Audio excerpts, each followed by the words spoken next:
have two people, one ruler. So between Ariyat and Abraha comes enmity. They start fighting between themselves. Abraha is wounded, but he returns back to his camp as the victor. Now, the Emperor Najashi, he got to hear about this and he became angry. So what does he do? He takes some Yemeni soil and with lots of precious gifts sends it off to Najashi, the Ethiopian emperor. When Najashi sees this, he became happy. He approves of Abraha ruling Yemen. Not only that, I will build for you a church which is so magnificent, it will be an icon.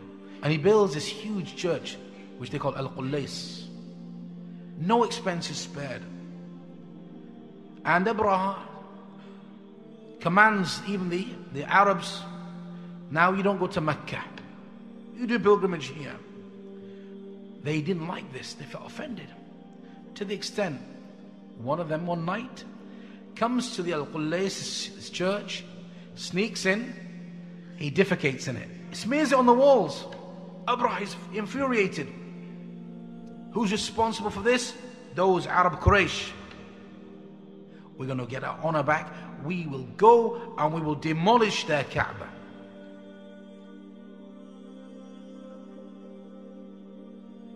So Abraha gets a huge army ready and they start marching towards Mecca.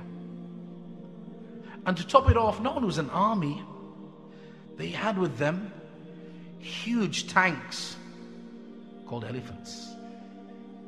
And amongst these elephants, the biggest, the most heftiest, the most hench elephant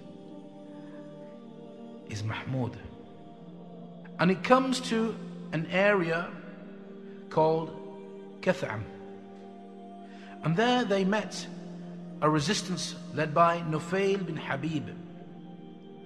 But they were defeated. And Abraha captures Nufail, but he keeps him as his guide. When they reach Ta'if, and the people of Thaqif, they went out and they tried to appease him, and amongst them is a man called Abu Righal. And Abu Righal wants to save his own skin, so he offers to betray the Quraysh. They come and they go to the path going towards Mecca. But what happens, they capture in the surrounding mountains of Mecca about 200 camels. And these camels actually belong to Abdul Muttalib.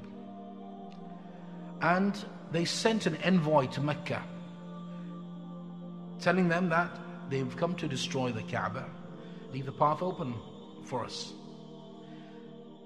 When Abdul Muttalib hears this message, he says, Wallahi, by Allah, we have no wish to fight him. He says that this house is a sacred house. It's a house of Allah. It's a house of his Khalil Ibrahim alayhi salam. Let him do as he wishes. So one of the envoys, whose name is Hanatah, says to Abdul Muttalib, come and speak to our general Abraha.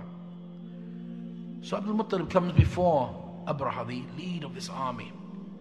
And he's on his high seat like a throne. And he sees Abdul Muttalib. Abdul Muttalib was not a small man. He was a powerful, well-built person with handsome features. And Abraha became impressed with him as a leader of the Quraysh. So as a sign of respect, he comes off his seat and he sits on the carpet with him. And he asks and starts talking with him through a translator. He asks through the translator to Abdul Muttalib, what do you need? So Abdul Muttalib says to the translator, I want the king to return my camels back to me. When Abraha hears this, he says, tell him I was impressed when I saw you first of all. But now, I'm going to withdraw from you. I don't want to speak to you anymore because of what you just said to me. You're asking me about 200 camels, But you leave alone the matter about the house that I'm going to destroy, which is the base of your religion. You're talking about camels, and I came to destroy everything your religion, honors and venerates. So don't speak to me about these things. Abdul Muttalib replies back to him. He said, I am the Lord of these camels. But as for this house, it has its Lord who will defend it. Abraha says, I can't be stopped from destroying it. No one's going to stop me. So Abdul Muttalib said, okay, go ahead. Do it. Abraha returns back the camels. Away goes Abdul Muttalib. Now some of the scholars of tafsir, they mentioned that after that Abdul Muttalib told everybody, go take shelter in the mountains, and he stood at the door of the Kaa'ba, which had a huge ring on it, and he held this ring and he asked Allah that there is no matter more important to any man right now than the defense of his livestock and property. So, O my Lord, defend your property. Then Abdul Muttalib, he let go of that ring. They left 100 camels tied near the Kaa'ba. Why? They hoped that these people will take these camels which they left for Allah. They took Allah's property without permission. And by doing that, they believed that they would get Allah's vengeance upon them. So morning came, and Abraha starts to approach the sacred city of Mekka, and he prepares his elephant Mahmud, and he gets his whole army ready. They mobilize the army, and they've turned the elephant to march towards Kaa'ba. At that moment, Nufail ibn Habib, remember they captured. So Nufail comes and he approaches the largest elephant Mahmud, and he stands next to it, and then he takes his ear and he pulls his ear towards him, and he says in his ear, kneel Mahmud, then turn around and return directly to where you came from, because indeed you are in a sacred city of Allah. After that, Nufail makes a quick getaway, runs into the mountains. Abraha wants the army to march. Mahmud is the lead elephant. Get the elephants going.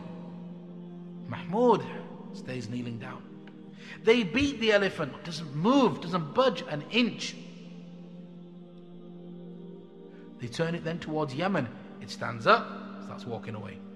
Then Allah subhanahu wa ta'ala sent a flock of birds, and each one had a tiny stone like a pebble. When this tiny stone fell, it would hit a target, and as soon as it hits a target, it would dissolve away the flesh straight through. It'll pass out behind. Every single tiny stone finding a target. The soldiers of the army of Abraha panicked. They've never seen anything like it. Raining down tiny stones, causing destruction on the army. And they fled. Some tried to go back to Yemen. Some tried to go to the mountains to take shelter. No. Because when the punishment of Allah subhanahu wa ta'ala comes, none can avert it. And at that time, when Nufail had run into the mountain, he started to see how Allah is punishing them. He says, didn't you live with continued support? We favored you all with a revolving eye in the morning, meaning I was your guide looking around. A guide along the way. If you saw, but you did not see it at the side of the rock-covered mountain, that which we saw, then you will excuse me and praise my affair, and do not grieve over what is lost between us. I praised Allah when I saw the birds, and I feared that the stones might be thrown down upon us. So all the people are asking about the whereabouts of Nufail, as if I have some debt that I owe the Abyssinians. Have you not considered how your Lord dealt with the companions of the elephant?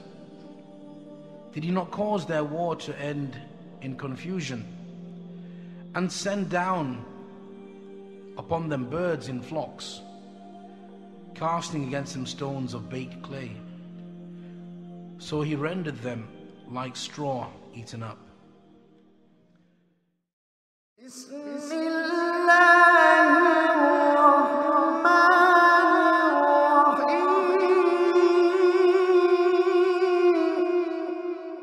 ألم